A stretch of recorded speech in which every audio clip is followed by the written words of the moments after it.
Ya, kita mulai aja ya. Perkenalkan dulu sebelumnya. Assalamualaikum warahmatullahi wabarakatuh. Nama saya Adri Syahputra, SHMH.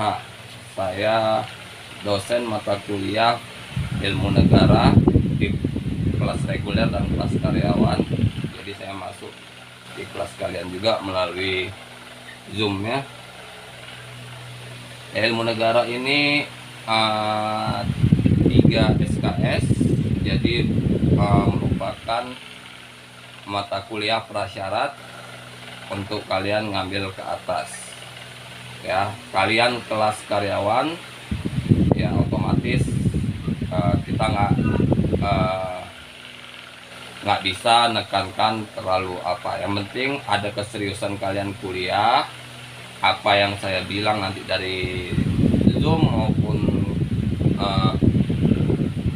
dari grup itu dilakukan agar semuanya dapat lancar. Bentar ya, ada telepon ya. Kita selanjutnya ini, kalau yang melanjutkan tadi di absen ini ada 15 orang. 15 orang tidak termasuk Ananda, Faisal, sama Ervina. Ini saya tulis, tetap saya absen. Yang maksudnya yang absen yang cetak ya, seperti ini ya. Ya, absen yang cetak.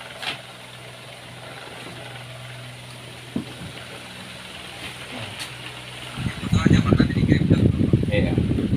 Nanti biar apa juga ya kan. Biar saya tahu, makanya saya apa. Ini masih 8 kan? Nah, masih 8 berarti masih apa? Nah, tadi 8 tuh saya absen kan. Ya. Hari ini kita masuk mata kuliah Ilmu Negara. Jadi mata kuliah Ilmu Negara ini merupakan mata kuliah syarat atau dasar dalam memulai belajar ilmu hukum. Ya, jadi kalau dari dulunya mata kuliah prasyarat itu pengantar ilmu hukum, ilmu negara, dan pengantar hukum Indonesia.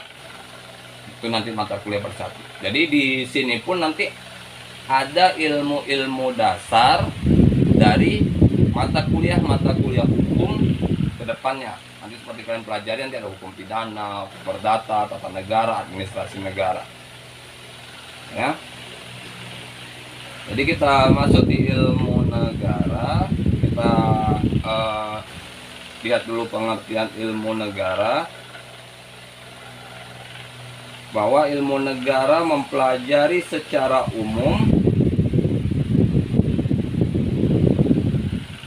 mempelajari negara secara umum. Mempelajari negara secara umum. Apa maksudnya? Yaitu pembahasan menggunakan dalil-dalil umum.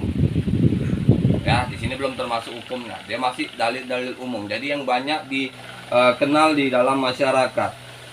Ya.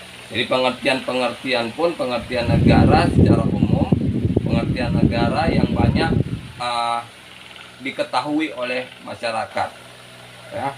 Jadi kita boleh mengambil pengertian dari beberapa sarjana atau apa. Kita juga tidak menyalahkan jika kalian membuat pengertian sendiri, tapi untuk kalangan akademis atau apa. Malah saya kalau dalam ujian MIT ataupun UAS, saya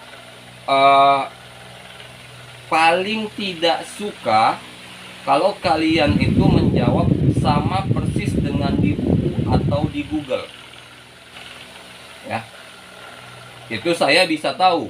Kalau pertama kali saya baca, saya nggak perlu baca semua ujian kalian. Kalau saya baca yang nomor satunya atau nomor 2-nya udah sama dengan di buku atau di Google, itu berarti kalian ujiannya nyalin. Ya kan? Saya nggak nyalakan nanti kalian misalnya melihat buku, melihat Google, saya nggak salahkan.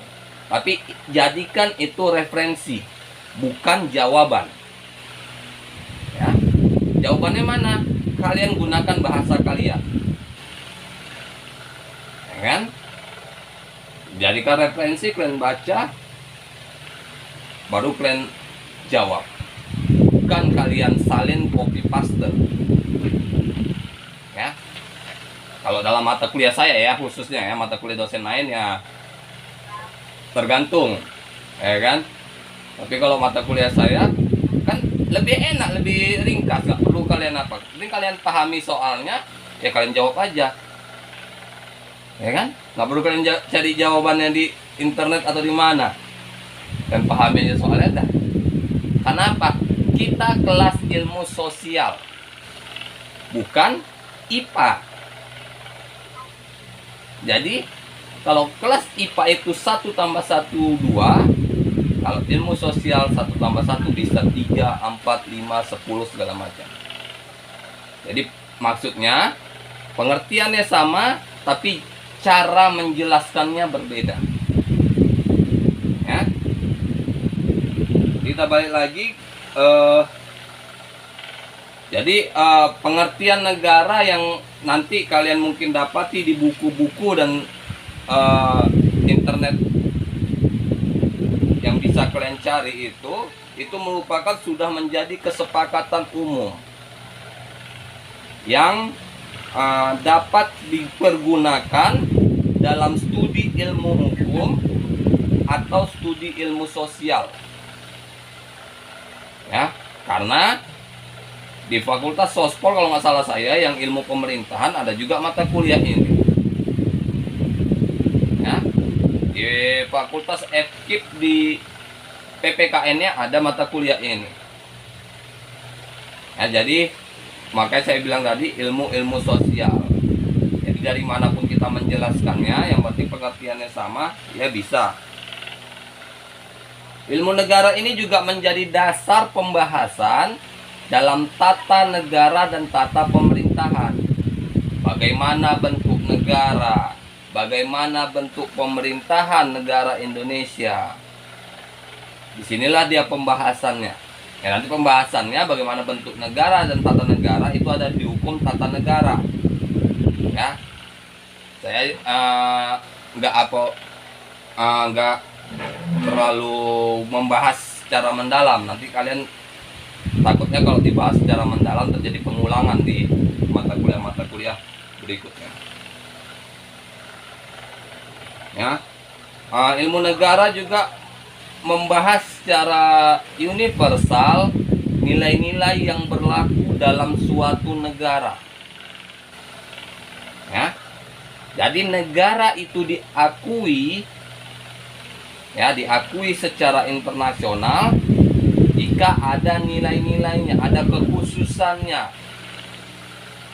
ya, dan diakui oleh negara-negara yang merdeka sebelumnya. Seperti kalau kita contoh ini dalam sekarang ini yaitu perang Palestina Israel. Ya, saya nggak ngerti juga kenapa Palestina sampai sekarang nggak dinyatakan PBB merdeka. Karena kalau nggak salah saya, itu sudah ada 186 anggota PBB mengakui bahwa Palestina itu adalah sebuah negara. Harusnya secara real itu harusnya sudah menjadi negara. Tapi kalau sampai sekarang enggak, itu berarti adanya kepentingan politik antar negara. Ya. Jadi ilmu negara itu memiliki juga beberapa ciri. Dua ciri. Yang pertama bersifat objektif. Apa itu? Bahwa ilmu negara itu harus bisa mengejar kebenaran.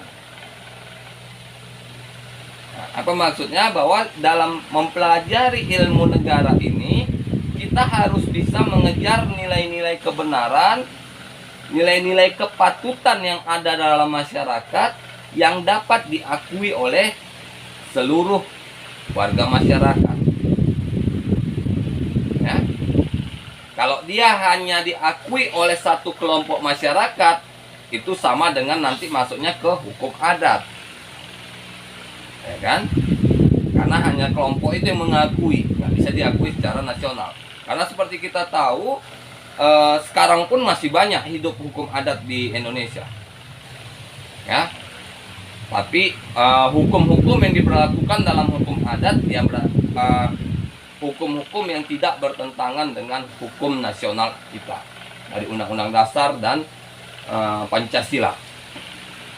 Tetap harus seperti itu. Karena dalam pembuatan undang-undang pun, kalau kalian lihat dalam pembuatan undang-undang, konsiderannya itu ada Pancasila dan Undang-Undang Dasar. Konsideran itu menimbang, mengingat, memutuskan. Itu yang setiap awal undang-undang selalu ada itu.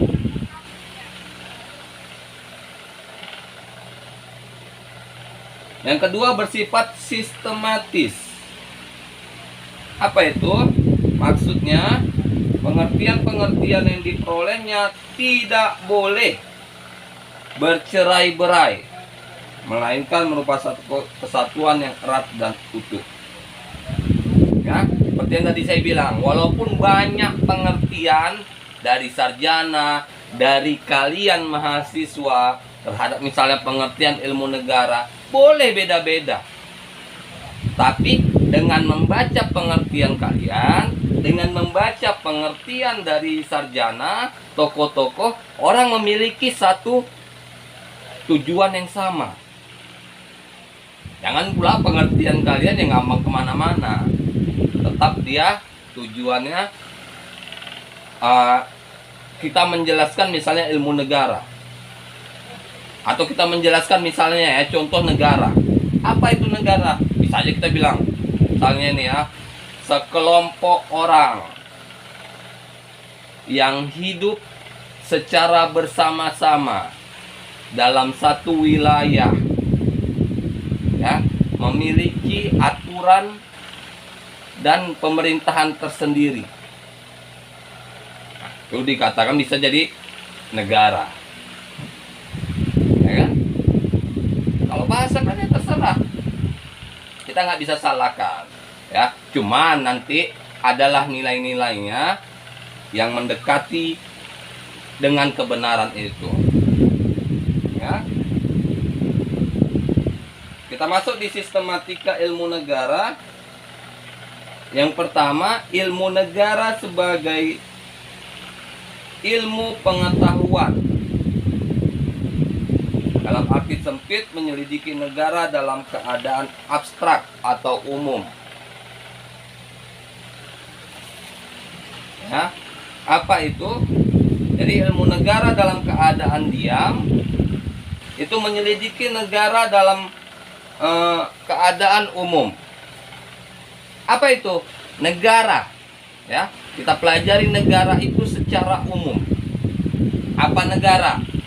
Misalnya kalian bilang, negara itu ada presidennya, ada parlemennya, ya, ada polisi, ada tentaranya,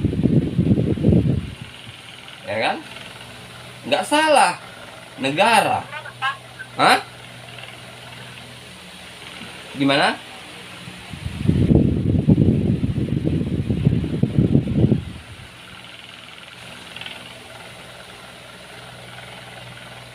Saya lanjut.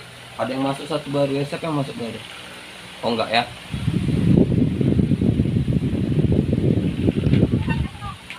Apa?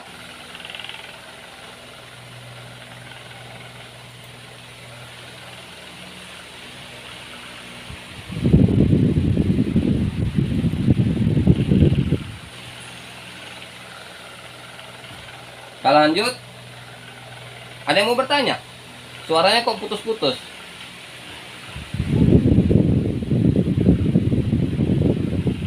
Ada ya? Ilmu negara dalam artian secara luas dibagi dalam dua kategori. Apa itu? Yang pertama, ilmu negara yang menyelidiki negara tertentu. Nah, kita jadi menyelidiki suatu negara tertentu. Jadi sama kayak sekolah, ya. Misalnya kuliah, itu ada tuh prodi. Misalnya kajian Timur Tengah. Ada itu prodinya. Ya, jadi menyelidiki satu daerah tertentu. Mulai dari apanya? Sistem pemerintahannya, masyarakatnya. Ya. Jadi di ilmu negara, dalam arti ilmu pengetahuan ini, kita mencari tahu terhadap suatu negara yang baru, ya, yang belum diketahui atau belum ada bahasannya, belum ada kajiannya. Yang kedua, yang ilmu pengetahuan yang penyelidikannya ditujukan kepada negara dalam pengertian umum serta lembaga perwakilan negara. Maksudnya, jadi penelitian di sini lebih kepada parlemen-parlemen, kajian parlemen, mulai dari tingkat pusat, MPR, MPR RI, sampai ke tingkat daerah, DPRD tingkat 2, kabupaten kota. Ada DPRD tingkat 1, kabupaten, provinsi. Ya.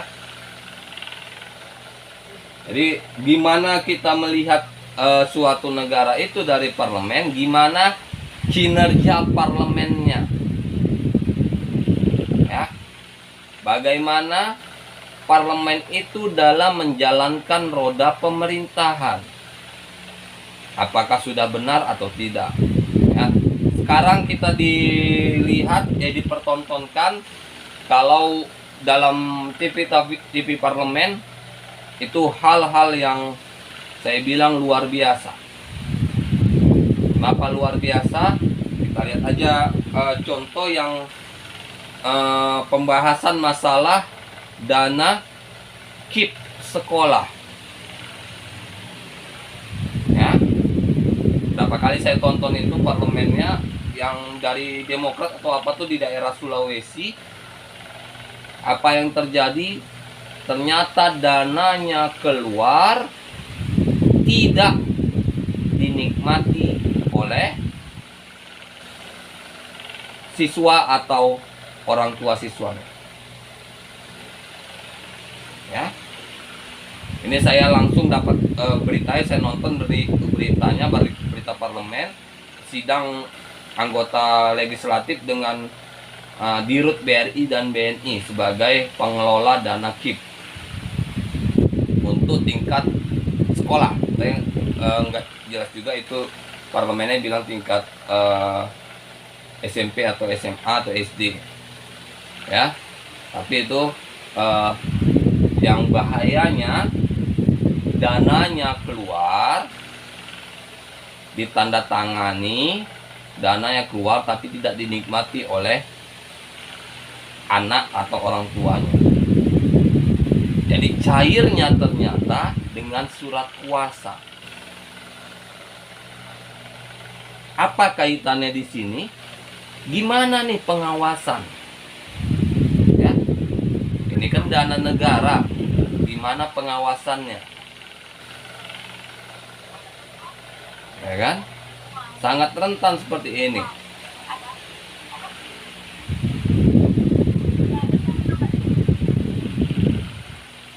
Ya, sangat mudah diselewengkan.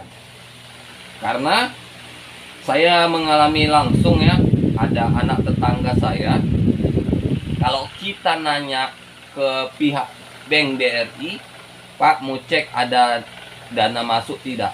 Apa yang dilakukan mereka? Mereka tidak mengeprint. Mereka hanya bilang ada atau tidak. Kalian boleh cek kalau ada adik kalian yang dapat KIP, lihatlah buku tabungannya pasti halaman pertama aja, nggak pernah dicetak itu. Ya kan? Kalau ada anak atau adik atau siapa, itu buku tabungan nggak pernah dicetak. Saya anak tetangga ada 2, dia dapat KIP, saya dimintain tolong untuk cetak, ngecek uangnya masuk atau enggak, itu nggak pernah dicetak. Cuma nanti kalau misalnya ada ditulisnya ada 3,5, ditulisnya 3,5 pakai pensil, nggak pakai pulpen, dia nggak mau permanen. Terus saya tanya, nggak pernah ada jawabannya. Coba, ya. Mereka berarti tidak mau terbuka. Supaya apa? Supaya kalaupun ada, ya maaf kata ya, misalnya ada dana-dana yang diselewengkan, nggak ada bukti nih, ya kan?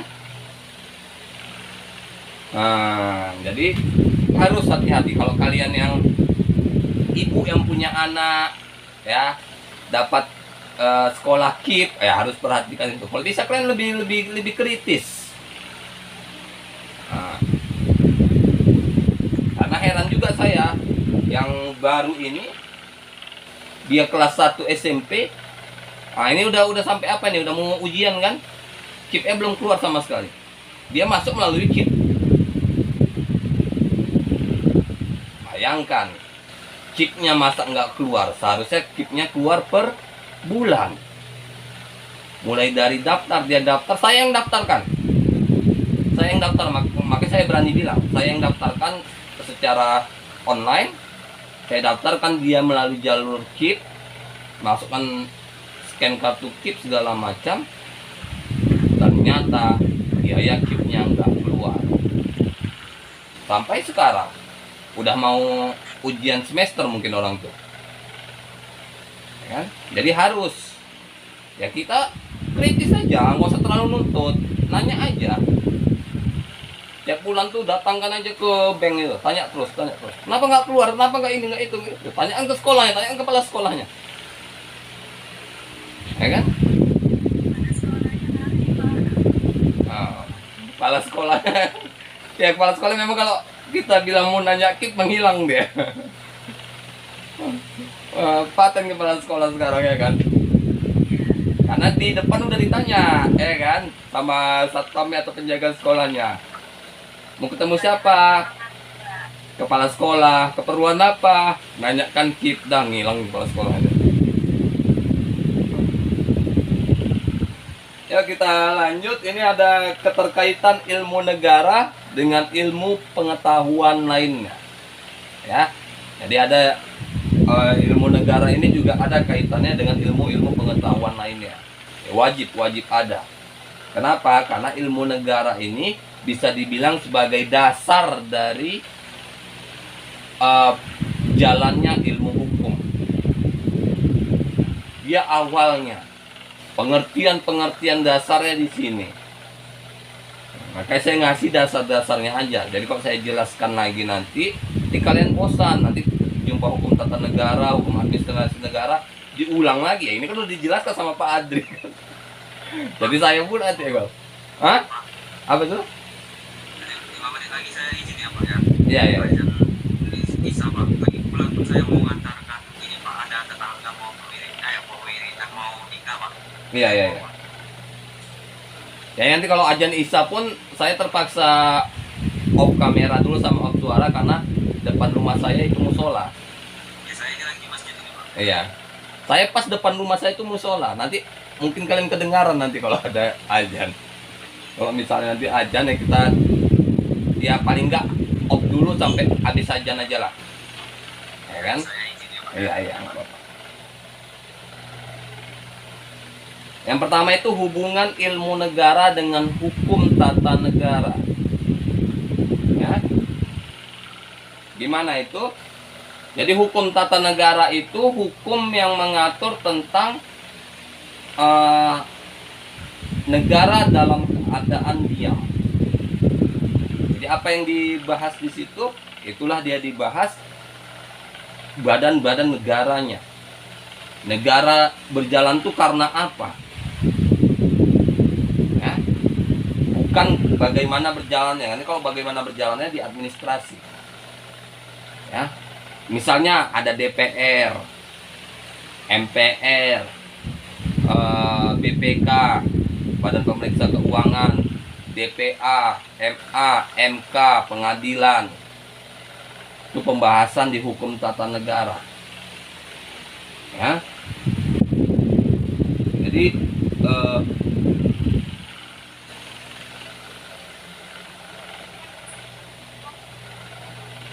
Jadi objek penelitiannya di sini tentang berjalannya suatu negara.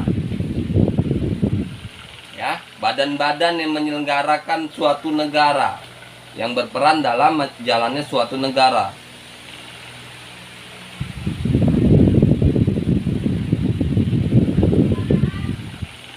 Oh, saya tetap absennya.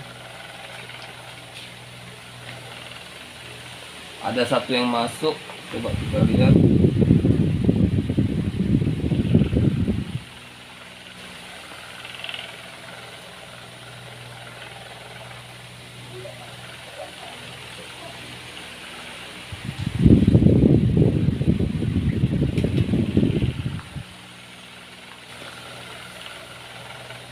Ya, kita lanjut yang kedua, hubungan ilmu negara dengan ilmu hukum administrasi negara. Nah, kalau tadi ilmu negara dengan hukum tata negara, itu hukum yang mempelajari negara dalam keadaan diam. Kalau ini hukum yang mempelajari negara dalam keadaan bergerak. Ya, bagaimana bekerjanya lembaga-lembaga negara, bagaimana kerjanya DPR, MPR, ya, presiden, apa kerja presiden, apa tugas dan kewajiban presiden, apa hak presiden, ya, itu dipelajari di situ. Juga hak dan kewajiban dalam lembaga-lembaga negara lainnya. Di sini juga membahas kalau ilmu negara ini tentang perizinan, ya.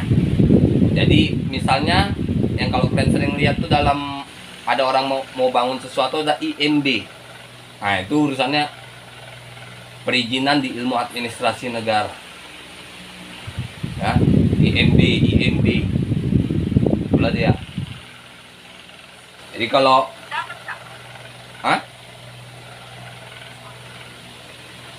Jadi kalau kalian ingin membangun rumah,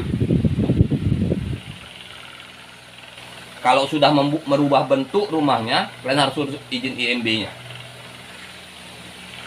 Ya. Apalagi kalau kalian membangun tingkat, harus kalian urus IMB. Kenapa? Karena jika nggak kalian urus, nanti terjadi masalah. Ya. Misalnya, contoh, nggak kalian urus perizinannya. Misalnya contohnya ya, nggak kalian urus, kalian bangun tingkat. Ternyata di belakang rumah kalian ada rumah orang. Dengan kalian membangun tingkat, mereka nggak kena sinar matahari.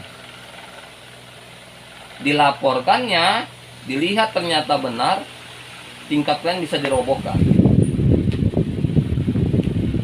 Ya, jadi untuk amannya kalau kalian mau bangun, ya nggak apa-apa lah, urus izinnya, bayar, selesai. Karena itu nanti pun pajaknya berubah, PBB-nya berubah. Ya, Pak, PBB-nya masih berubah. Iya. Biasanya udah menyaksikan sendiri, Pak. ya, karena kalau biasanya orang yang nggak ngurus IMB itu pasti takut PBB-nya naik. Ya, benar, Pak. Nah, tapi kedepannya akan jadi masalah juga. Itu seperti saya bilang. Kecuali kalian nggak bangun tingkat dan nggak ada yang sirik tetangga kalian. Ya, ini kan takutnya ada yang sirik tetangga. Kita bangun rumah, tetangga yang kebakaran, tetangga yang heboh. Banyak kali uang ibu itu katanya, bangun rumah dia. Banyak kali uang bapak itu, apanya kerjanya dia tuh? Bangun rumah, semalam baru beli mobil nih, bangun rumah dia. Dah mulailah iri-iri hati itu. Nah.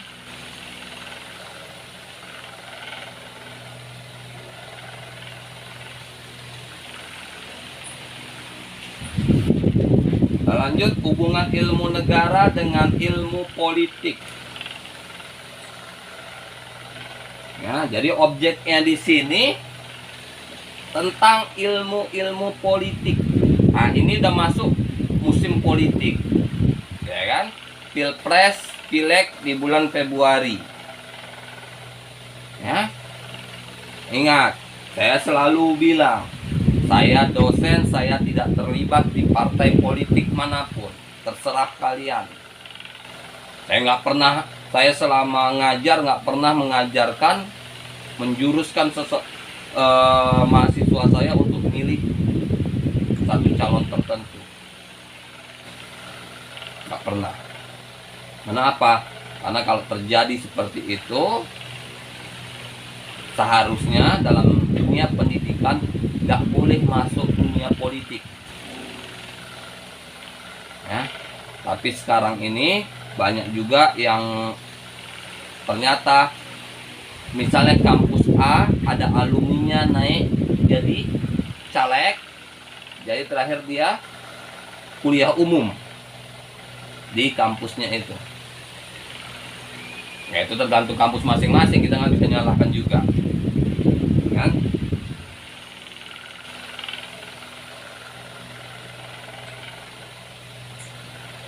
Ya, jadi kalau kita lihat dari sejarahnya di sini, khususnya yang menyangkut manusia atau negara, hukum bukan merupakan disiplin dalam ilmu politik, kecuali menyangkut sejarah ketatanegaraan dan konstitusi. Ya. Di dalam ilmu politik itu, hukum itu tidak ada kaitannya.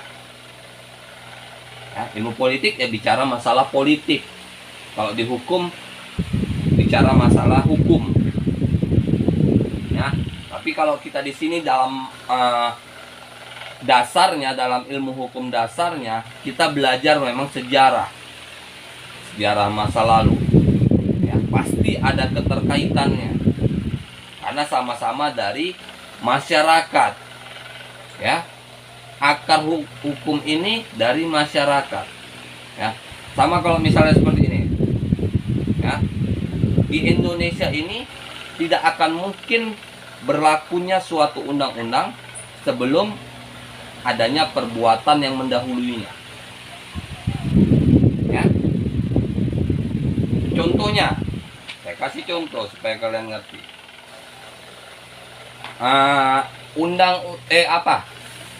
Undang-undang terorisme. Itu undang-undang pertamanya 2006. Ya. Terorisme pertama tahun 2005. Ya. Terorisme pertama 2005. Undang-undangnya 2006. Berarti luan perbuatannya daripada undang-undangnya. Ya. Saat sidang, Amrozi dan kawan-kawan waktu itu mereka dituntut dengan undang-undang terorisme. Ternyata hakim meminta untuk diganti karena dalam pasal 1 KUHP undang-undang tidak boleh berlaku surut. Ya. Pasal 1 KUHP undang-undang tidak boleh berlaku surut. Apa artinya? Bahwa undang-undang itu tidak boleh mengatur perbuatan yang sudah ada sebelumnya.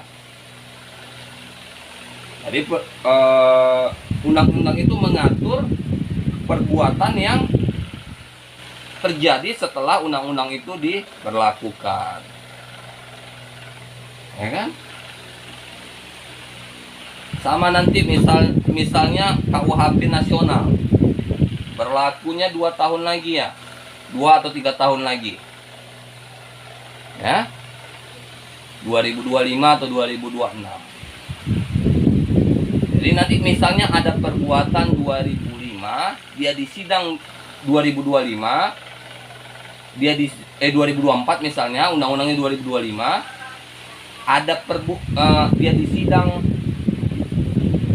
di 2025, maka nggak bisa pakai KUHP nasional, tetap pakai KUHP Hindia Belanda. Pak, izin pamit ya Pak, udah masuk bisa Pak. Iya, ini udah bisa dulu, kita off dulu mic sama videonya ya, off mic sama video ya. Assalamualaikum Pak. Assalamualaikum.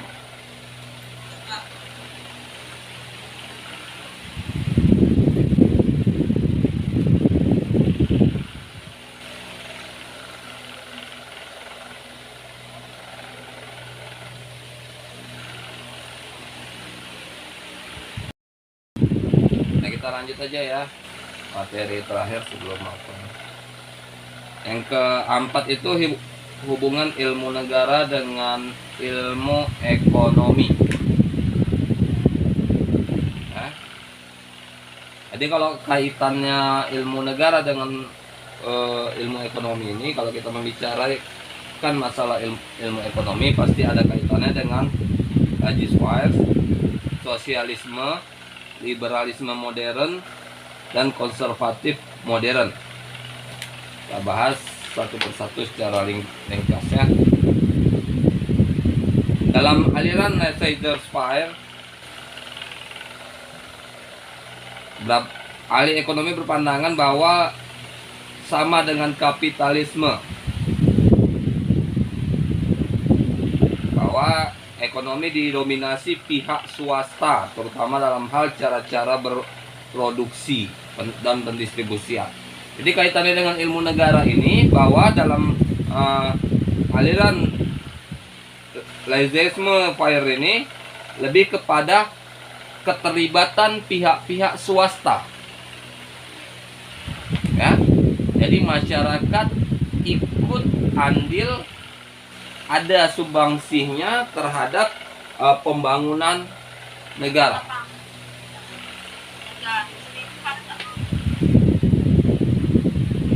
Ya.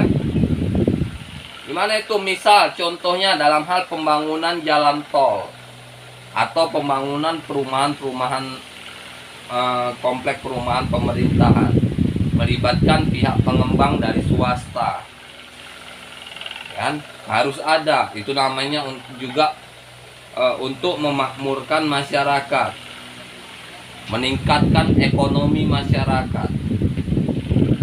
Ya. Jadi selanjutnya yang kedua, liberalisme modern. Ya, paham kapitalisme klasik mendapat kritik dan sorotan, bahwa memulai mempertanyakan sistem ekonomi liberal klasik yang dipandang lebih cenderung menekankan pada pengertian bebas atau campur tangan negara atau pemerintah dalam urusan ekonomi. Ya, ini kalau dalam aliran liberalisme modern ini menolak aliran kapitalisme.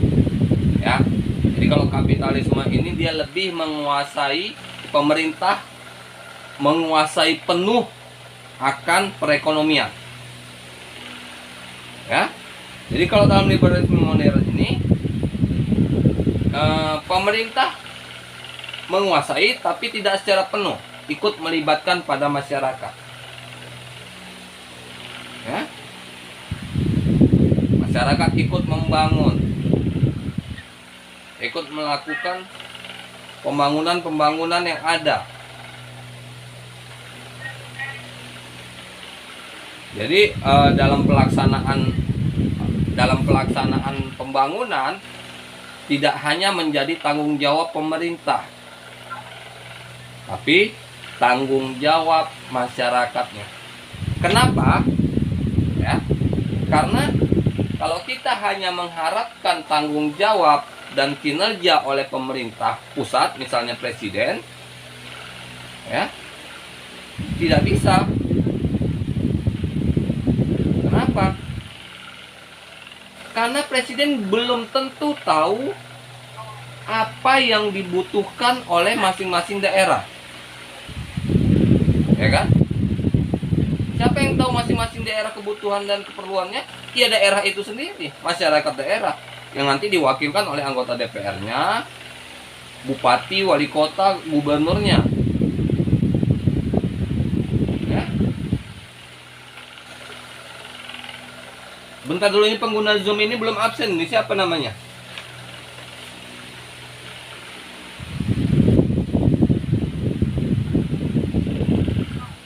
Hah?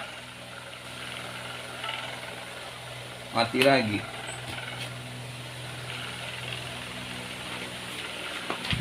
Selanjutnya di aliran konservatif modern.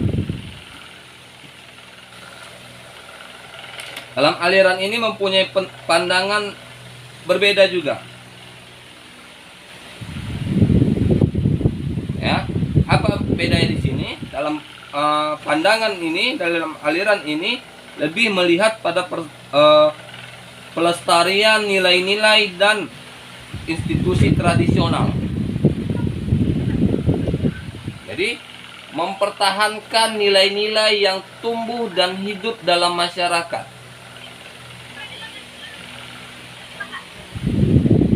Ya. Apa tuh?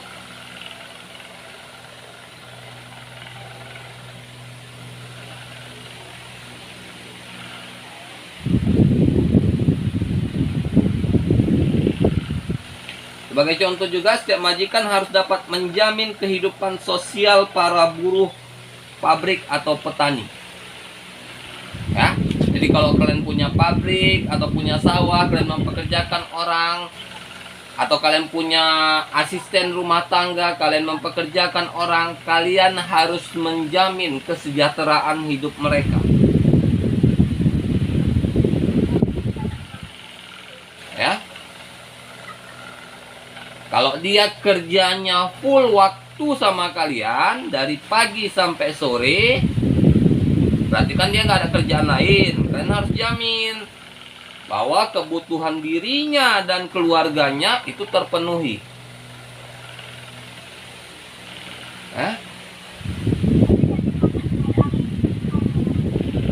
Gak bisa kalian abai. Ya, misalnya kalian punya asisten rumah tangga, ya, yang tinggal di rumah, yang mungkin pulangnya seminggu sekali atau gimana, itu tergantung kalian. Ya, apalagi mungkin dia single parent, punya anak di rumah yang harus dititipkan sama saudara atau segala macam. Kalian pastikan kalau memang dia kerja hanya tempat kalian, kalian pastikan bahwa gaji yang kalian berikan itu cukup untuk dia dan anak-anak. Ya kan? Begitu juga negara. Negara dalam mempekerjakan seseorang dalam suatu pekerjaan atau proyek harus juga memperhatikan bahwa apa yang diberikan negara sebagai bayaran kerja di proyek itu cukup untuk dia dan keluarganya. Ya.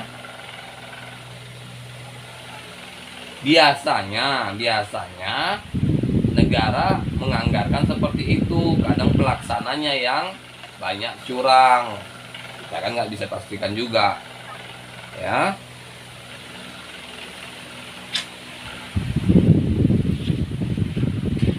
Selanjutnya di aliran sosialisme. Ya. Sini pandangan kaum sosialis tentang kebebasan dan persaingan sangat berbeda. Karena kebebasan dan persaingan erat kaitannya dengan struktur sosial secara keseluruhan. Maka kebebasan dan persaingan dalam suatu susunan masyarakat yang tidak adil oleh pengukuhan ketidakadilan itu sendiri. Nah, jadi dalam kaum sosialis lebih mengedepankan pada sistem keadilan. Ya. Jadi kalau kita bicara masalah keadilan, maka nggak ada itu garis lurusnya.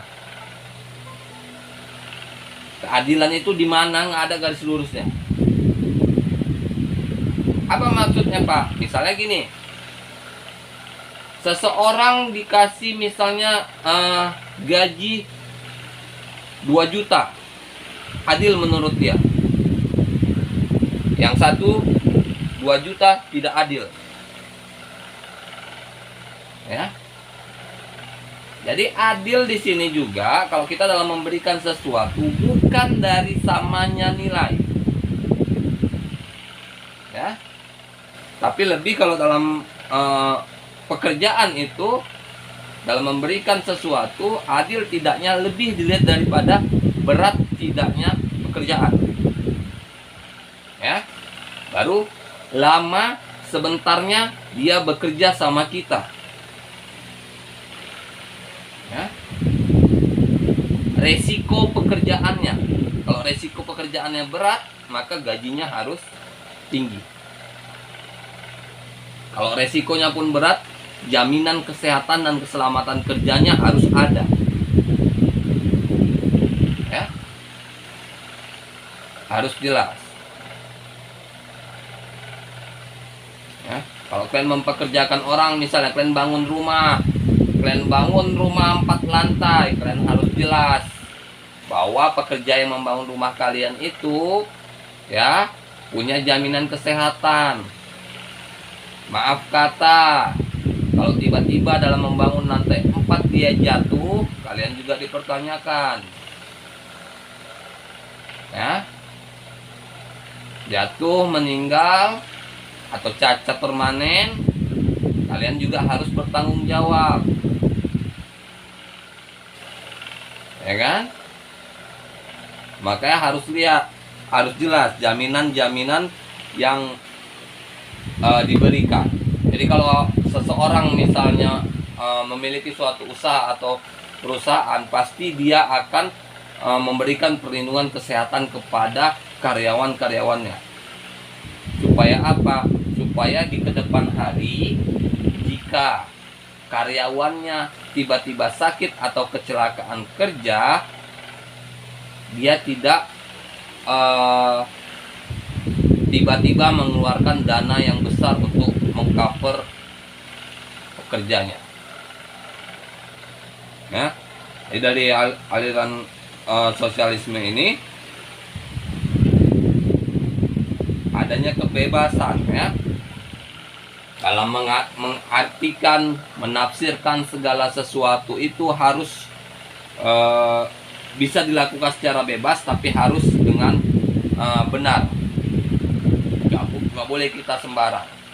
Ya, maksudnya apa? Kalau kita dalam menilai sesuatu, misalnya ada berita, kalian ingin menilai, kalian harus betul-betul memahami apa yang ingin kalian bahas.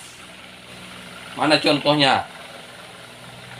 Misal contohnya pada saat sekarang ini banyak heboh lagi dengan kasus kopi sianida. Ya, heboh lagi setelah Netflix membuat video tayangannya. Ya. Kalian mau komentar, boleh, tapi jangan membantah cakap orang.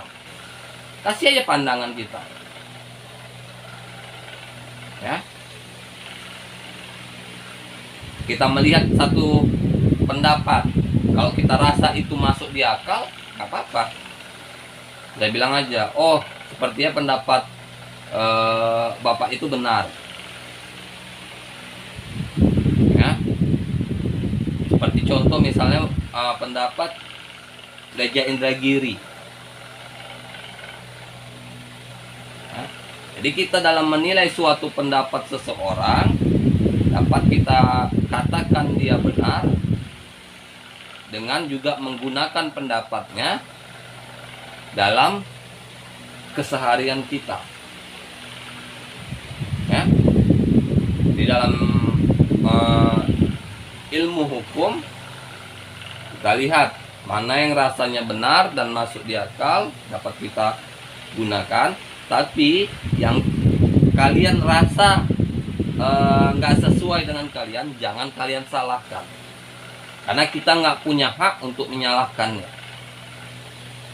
Ya, karena kita bukan peneliti. Ya, sehingga kita harus benar-benar mengerti akan apa yang kita pertanyakan. Ya. Kita juga sekarang kalian sudah masuk di Fakultas Hukum. Ya. Jadi apapun yang kedepannya yang kalian katakan, baik secara langsung, video, maupun kalian tulis di media sosial kalian, Facebook, Twitter, segala macam, yakinlah itu pasti ada akibat hukum. Ya. Kalau kalian ingin menyindir seseorang, sindir, tapi jangan sebut namanya, biar nggak kena masalah hukum. Ya.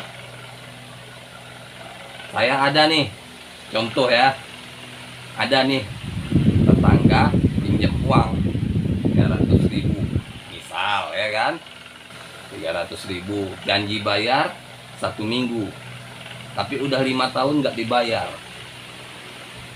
Ya, kalau saya sebutkan di media sosial saya tulis namanya, jadi masalah.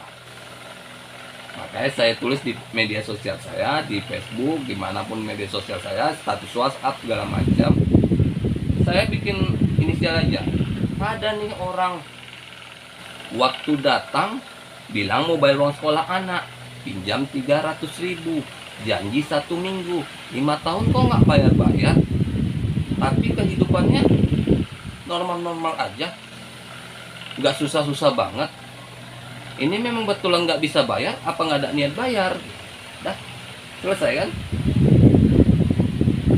Nah, jadi kita menghina seseorang tidak langsung ke alamatnya, sehingga tidak jadi masalah.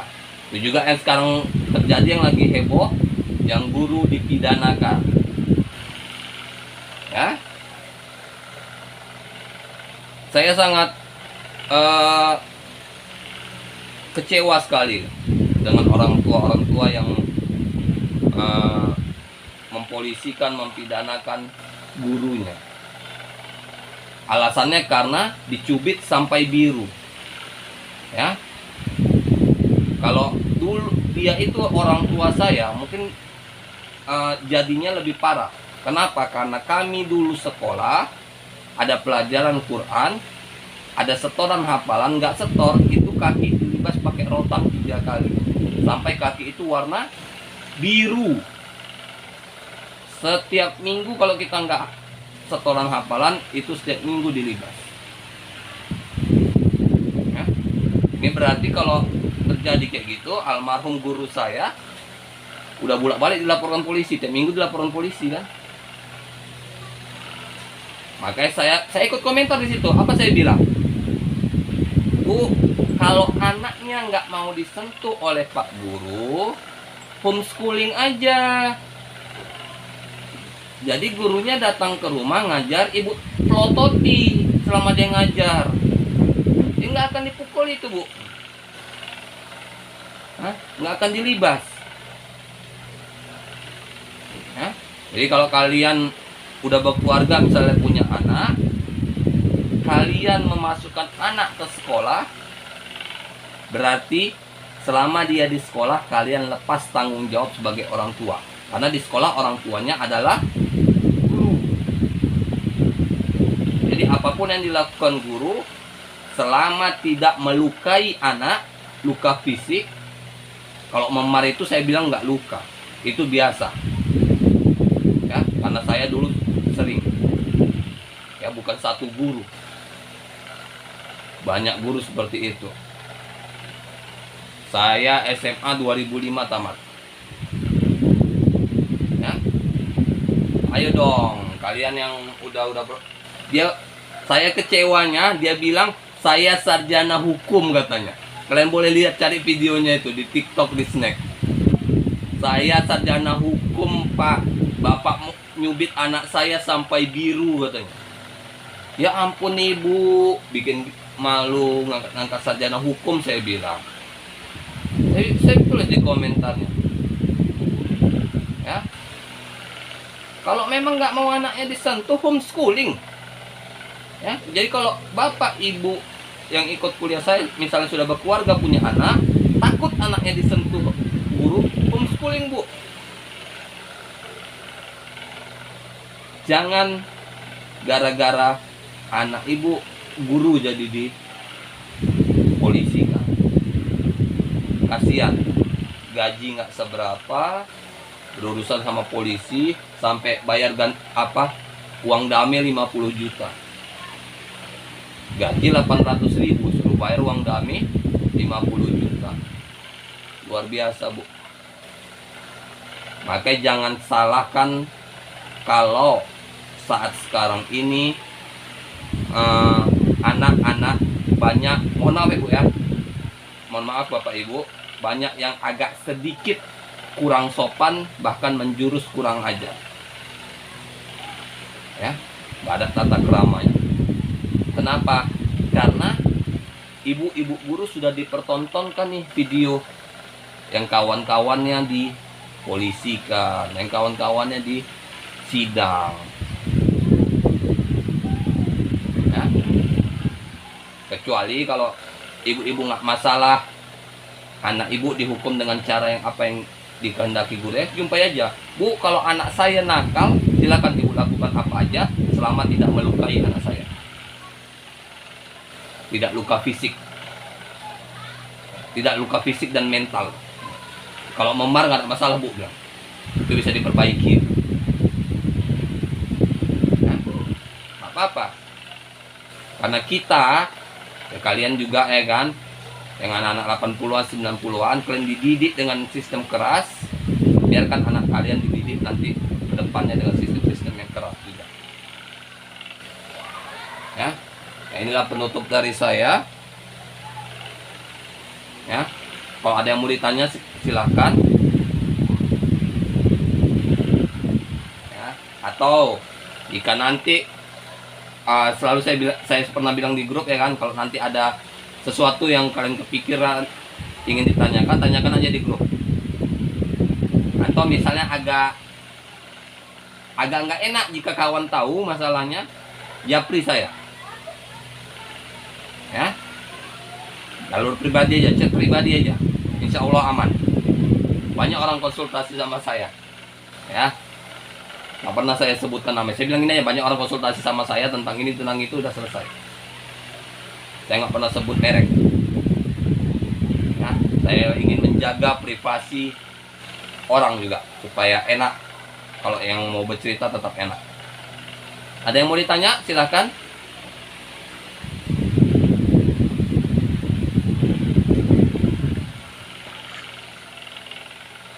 Ya, silakan. Sebelum kita tutup, ya karena kita jam 8 kan, betul kan? Iya. Ini udah kita lewatkan juga sekitar 15 menit. Karena tadi waktu sholat ya kan, terpotong sekitar 15 menit, nggak apa-apa.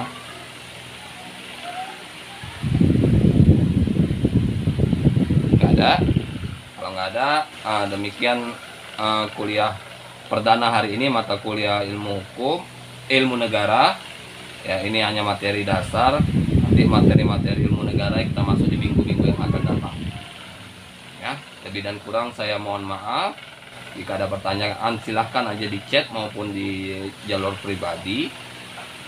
Ya, lebih dan kurang saya mohon maaf. Assalamualaikum warahmatullahi wabarakatuh.